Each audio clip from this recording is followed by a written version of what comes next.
Stay tuned to learn everything new coming to the new season. Hero Shion, the new map, Neon Junction, a new event from June 16th to July 16th. Do a bunch of challenges. You can earn up to 18 loot boxes, 3 epic loot boxes, 3 legendary loot boxes, etc. You'll see all the details. A community crafted event made by some of your favorite creators. So that could be a fun event to do. We can earn some fun things there. There's going to be a new event called Excavation Initiative. So a lot of ways to earn those loot boxes. And of course, Junkrat's Loot Hunt later on July 10th. Nintendo Switch will be getting a rebase and a bunch of other small changes to the game. Also, on top of all of that, Stadium is getting a bunch of changes to the point where I probably will give Stadium another shot. We have a couple of new updates to the game. Never played Stadium. Have you guys played Stadium? How is it? I just haven't. I've never got into it. The abilities are way too complicated for me to figure all of the meta abilities out. I've just never played Stadium. One of them being Hero Band Update. And they say the roster gives players the ability to share their favorite heroes with their teams to enable better coordination. A new type of system here with the Hero Band called Preferred Hero, which will now contribute 3 negative votes during hero bans that would nullify one player's third place vote. This is to try to get some of the heroes that people can't play much anymore because of hero bans a little bit more playable. Obviously, you know, if the bans are a ridiculous amount of votes, then you probably won't, you know, get that hero. But I think this will allow for people to be able to play more of their heroes. Then they're adding lobby bans, which is a 5th ban slot that can break the 2 hero role limit. Unlike all other hero bans, lobby bans are calculated by adding together all votes from both teams. If both teams had at least 1 vote for a hero, and there were 10 total votes for a hero, such as 1 first place and 1 third place vote, the hero will be lobby banned. Right now, you can only ban like a certain amount. That would kind of get rid of that 2 hero role limit. The ban result page of hero bans has new visual updates to help players understand the snake draft and to display the lobby ban. The hero bans phase now displays the number of votes for each of your choices, 7 for first place, 5 for second, and 3rd for third, and the total number of votes your team has contributed together for each hero. A lot of just trying to make the hero bans a little bit less of an issue, give players a little bit more opportunity to be able to play their hero, and on top of that, get rid of a hero that nobody wants to play against. So it's just going to give you a little bit more opportunity to play your heroes. For example, like in Champion, I can't play D.Va at all. I don't expect to be able to play D.Va that much because I think D.Va will be banned. But, you know, there's a lot of heroes like in that like 20% ban rate that this could allow you to play that hero a D.Va bit more. needs to We'll get see how it feels, nerfed, and I'm sure they'll nerfed change it to if the it's ground. Officially, the top 500 Challenger live replays exist now, so you can go into the leaderboard and watch replays live. It's going to be a bit of a delay to it, so you can't like track ultimates and give an advantage to players. You can actually pause it. Really cool feature. I'm actually probably going to use this for some videos. Maybe watch some like people the best at their role or something like that. Would be really fun. Or if you just want to watch me feed, I'm usually on the leaderboard there, so you can watch me live feeding. Cheater compensation finally gets scaled down and fixed. There was a problem where basically it wasn't like taken into account if you ranked up. So like as you rank higher, the points that you get would be a little bit less. So it wasn't compensating for that, basically causing people to like skyrocket up on ranks. For example, I had so much cheater compensation, I got rank 1 in 6v6. So I've never gotten into a game with a cheater. I don't know about you guys, but I feel like I hear a lot about people getting into the game with a cheater. I've never had a cheater in my game. Not one that I've noticed, at least. that will fix that problem. On to the hero updates. D.Va, she's getting a nerf. It's to her major perk, shield system. The shield conversion reduced from 150 to 100. I mean, at this point, I Needs to nerf the whole kit. Just nerfing one perk? Are we serious right now? just expect them to nerf D.Va every time. In the high ranks, obviously her win rate has plummeted, but I think they're just trying to figure out what they want to do with D.Va next. And they also want people to pick the long range perk more, so they're kind of having this trade-off with perks. Domina gets kind of a cool major perk here called Corporate Retreat. While Barrier Array is active, it can be moved 1 time to another location. So you have an opportunity to take your static shield and move it again. Ooh. And then they remove the power move perk. Doomfist, power matrix major perk, duration reduced from 1 to 0.8 seconds. That's just like the duration of like your block. So a little bit less effective, maybe a little bit more counterplay now. We'll see how that goes. Hazard got a bit of a change. They say Hazard has become a strong pick across multiple scenarios due to his survivability, mobility, and lethality. Reducing Spike's Guard's duration lowers his ability to sustain during engagements, while adjustments to his perk distribution reinforce a trade-off between mobility and being lethal within his major perks. Spike Guard maximum duration has been reduced from 3 to 2.5, so that's actually going to be really good for that. I mean, it felt like Hazard could stay in there forever. Anarchic Zeal minor perk has the healing increase from 30 to 40%. Reconstitution is now in the minor perk, where you get extra resource cap reduced from 50 to 25. Deep Leap, which is the perk you would normally get in the minor one, has been moved to the major, but it also increases to 20% from 15%, so you get a little bit further jump. That's going to be a pretty damn good perk. And explosive impalements damage has been reduced from... He had more buffs than nerfs. 40 to 30. So you're going to have to make that decision, although I will say the extra range does sound pretty good. But we'll see where that goes. Ramatra, Relentless Form minor perk, has the duration bonus increased from 1 to 2 seconds now, so a little bit extra time, and has half effectiveness during Annihilation. So this is just trying to get you to pick that perk. Come on, Ramatra don't need buff. Repair perk, the healing is now from 75 to 100. So again, I'm not sure what that decision will be on that perk. The healing perk is cool and all, but like I like to use mine a little bit more aggressively. Not to say, though, that this could make it a little bit better. Reinhardt getting a buff. Yeah, just a buff. So 5 strike damage is now 125 from 120, and the speed is now from 30 to 33. So straight up, a little bit more hit scanning on that. I mean, you know, a Reinhardt, there's so many counters to Reinhardt in every role. Unless you add another ability, I don't think Reinhardt's ever really going to be top tier meta. So give him all the buffs he needs. There's so much counterplay. Remetra can shoot through his shield. Moria. Anybody really with movement can evade his charge. buff. Is that the buff that Ryan needs? I don't know, but hey, it's a buff for Ryan, and I know people have been looking for that. And then we also have a buff to everybody's favorite hero that I'm sure everybody will love, Zarya. Zarya's energy degeneration rate has been reduced from 2.5 to 2 energy per second, which means that she's going to be able to keep her energy longer. This is an interesting one.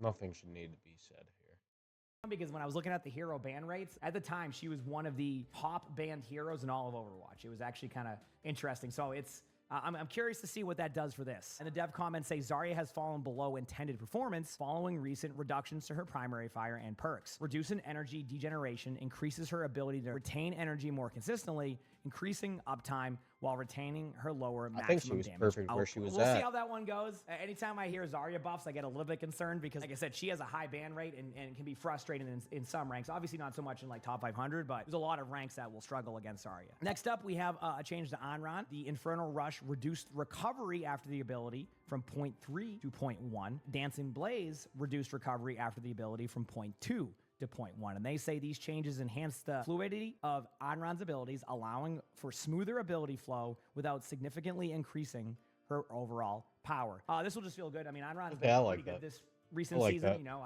if you like playing her, she's super fun to play. You're even seeing her a little bit in OWCS with a Mauga combo. Ashe, the double-barreled minor perk, knockback reduction of second shot removed. Viper Sting major perk, ammo gain removed. Airburst major perk, ammo gain increased from 3 to 6. I don't play a ton of Ashe, so maybe people in the comments might know a little bit better what this does for those perks, but we'll see. That's where I'm at with that one. Bastion, the armored artillery minor perk has been removed. Not surprised. Think that this is trying to nerf the Jetpack Cat Bastion comp a little bit more. And they give you a new minor perk called Smart Bomb, which is an A36 tactical grenade. Self knockback is increased by 25%.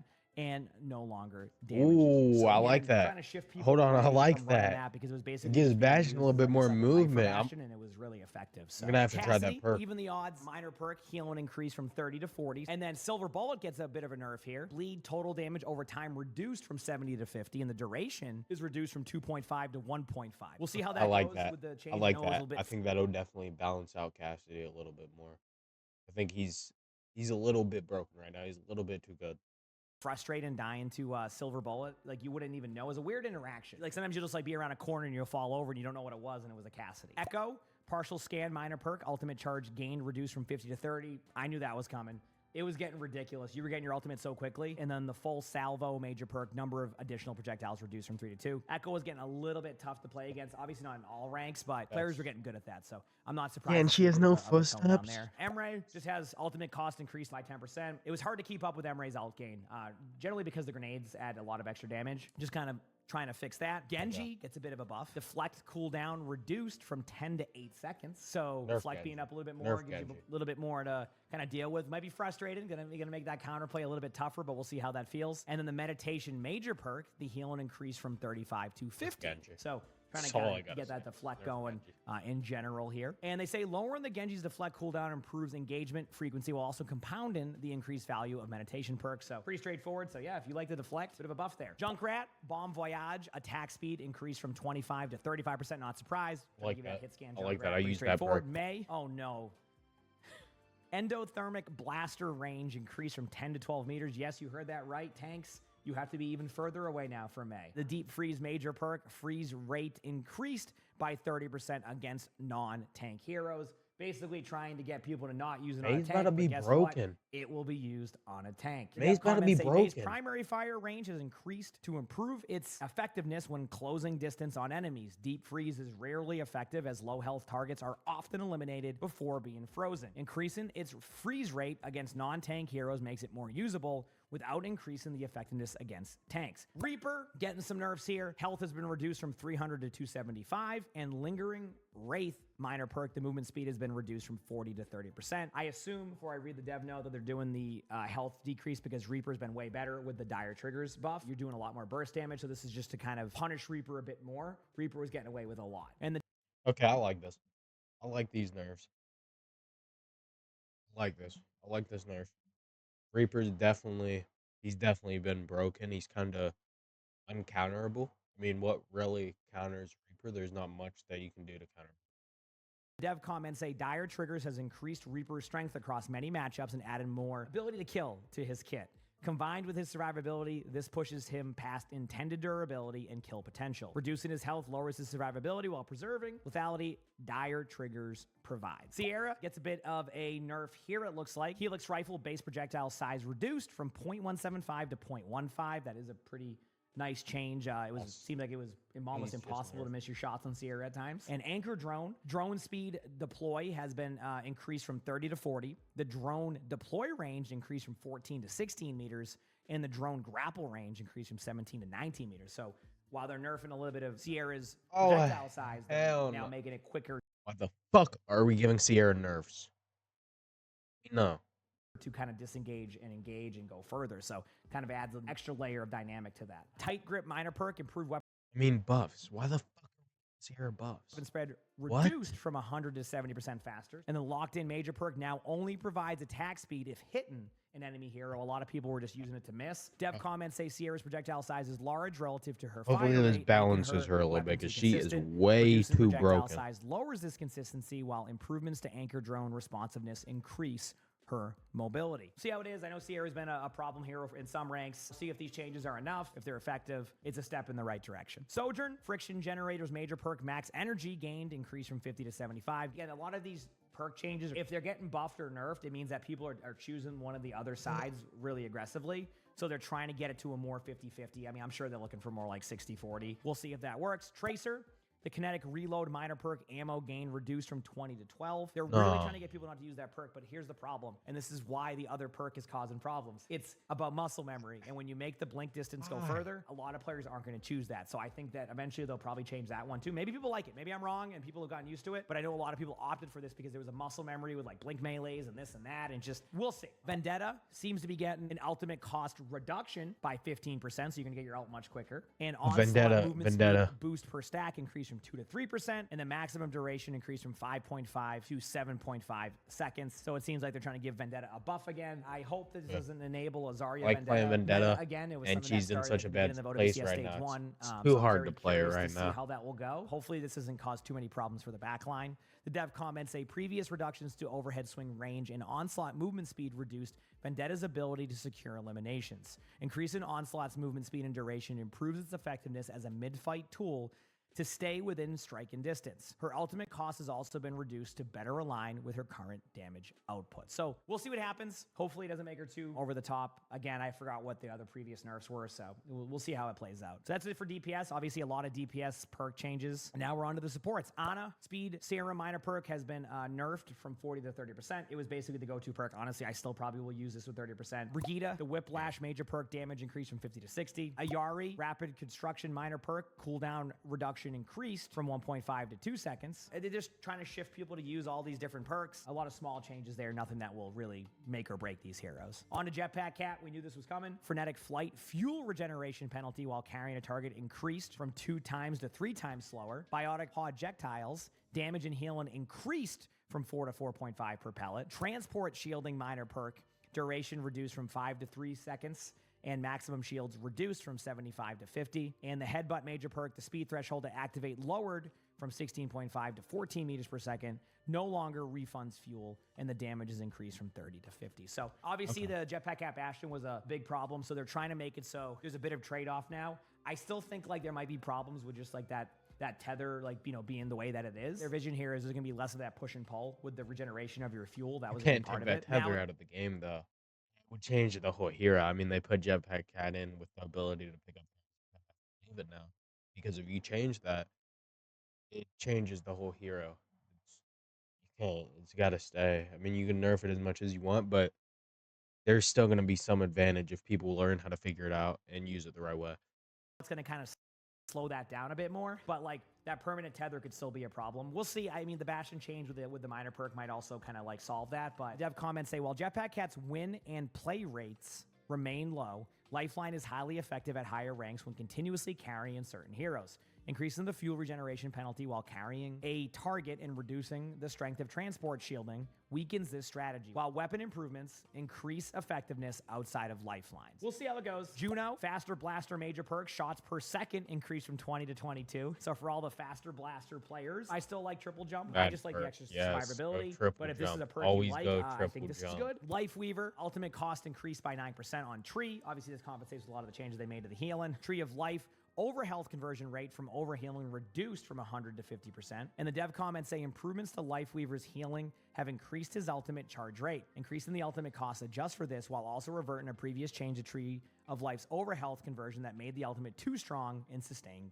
healing. I don't know if this is a hot take or not, but I feel like I don't get too bothered by Lifeweaver Tree. We'll see. We'll see how that goes. Mercy gets a bit of a change here. Ultimate cost increased by 7%, obviously with Flash Heal getting your ult more. The staff damage boost, this is an interesting one, 30 to 25%. I don't know what that does for breakpoints, but damage boost being nerfed a little bit is always a big deal. And the chain boost major perk additionally increases damage boost by 5%. So it seems like what they're doing here is trying to get you to choose the other Mercy perk. needs So you buffed want if to get that anything. 5% She back, just you got have to get it nerfed. through chain boost. So it's giving you a choice here on what you want. The dev comments say Flash Heal has increased Mercy's overall healing output, so her ultimate cost has been increased to account for this damage. Damage boost is reduced to offset her increased value, with that power shifted into chain boost to improve its viability. So we'll see if that works. Not like the craziest of changes to Mercy. Mizuki, the return ability cooldown has been reduced from 12 to 11 seconds. The duration increased from 4.5 to 5.5 seconds. So this means that you have a little bit more of that like uptime if you want to go and do some more damage. Basically, it's trying to promote the play style of being more aggressive on Mizuki to be able to get more heals rather than just sitting there throwing your hats. And the comment here says, Mizuki's return is limited by its short duration and longer cooldown. Reducing the cooldown and increasing duration improves its availability and flexibility as a mobility tool. Also, I don't know how y'all feel. Mizuki is so fun to play. One of my favorite supports right now. It's just something about the sound design and the way it works. Oh, I have so much fun in that character, so I am excited for a bit of a change. Obviously, if you haven't seen any recent like pro play, Mizuki's actually been a part of the meta. I know, it's crazy. A lot of Mizuki, Hiriko, and that's because of the better ultimate. The ultimate's really good now. So Moira, Biotic Orb damage per second has been increased from 50 to 60. Healing per second increased from 65 to 75. And the maximum damage per orb increased from 200 to 250. That's an interesting one. Moira is going to be getting a lot of ultimates, I think, now. The dev comment says Biotic Orb's output is limited by the mobility and durability of the hero roster. Increasing its damage and healing increases its impact while rewarding efficient placement. We'll see how that goes, but I mean, Might be really good after this. Moria might be meta. And then the last change, Wuyang, Ebb and Flow, major perk, rewind, healing increased from 50 to 100%. That'll be pretty good. Obviously, that's been an interesting perk to change in the major one, so we'll see if that has any more effectiveness, but that is your balance changes. A couple of core game updates here. Players can now choose their top 3 preferred heroes in each role to be displayed to their team during all pregame phases, map voting, preferred hero bans, all of that, so it helps all of the modes.